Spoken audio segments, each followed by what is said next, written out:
Hello guys, welcome to my channel. চলে এসেছি এক নতুন ভিডিও নিয়ে। কিভাবে বানাতে হয় মুচমুচে ফুলকপির চপ তা আমরা দেখব।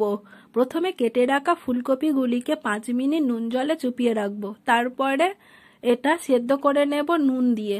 90% সেদ্ধ করার পর এটা আমরা তুলে নেব।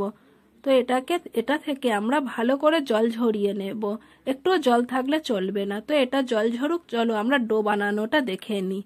1 কাপ বেসন আর হাফ কাপ চালের গুঁড়ো, সঙ্গে দিতে হবে পরিমাণ মতো নুন, অল্প ঝাল, অল্প হলুদ। ঝালটা আপনারা স্বাদ অনুযায়ী দেবেন।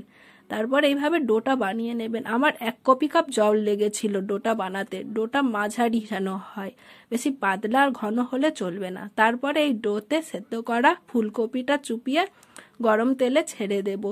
ভাজার সময় ফ্লেমটাকে আমরা মাঝারি রাখবো। বেশি হাই হয়ে গেলে না গাটা লাল হয়ে যাবে, কিন্তু ভেতরে কাঁচা থেকে যাবে। দেখো আমি কি সুন্দরভাবে ভেজে নিয়েছি। উল্টে পাল্টে ভেজে নেবেন।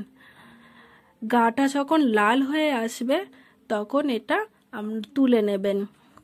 ভাজার সময় একটা খেয়াল রাখবে, বেশি কড়াই দেবে না, অল্প করে দেবে। বেশি দিলে না গায়ে গায়ে জুড়ে যাবে, ছিঁড়ে যাবে, আর দেখতে ভালো লাগবে না, খেতেও ভালো লাগবে না। দেখো আমারগুলো কত সুন্দর দেখতে হয়েছে। আমার ফুলকপির ফুলগুলো কত সুন্দর গোল গোল আলুর চপের মতনই দেখতে হয়েছে। দেখুন, ভালো লাগছে না দেখতে? এর দেখতে যতটা সুন্দর, খেতে আরো সুন্দর আর মুচমুচে। বাচ্চারা তো খুবই পছন্দ করবেন। এটা সসের সঙ্গে বা চায়ের সঙ্গেও খেতে পারেন। বাই।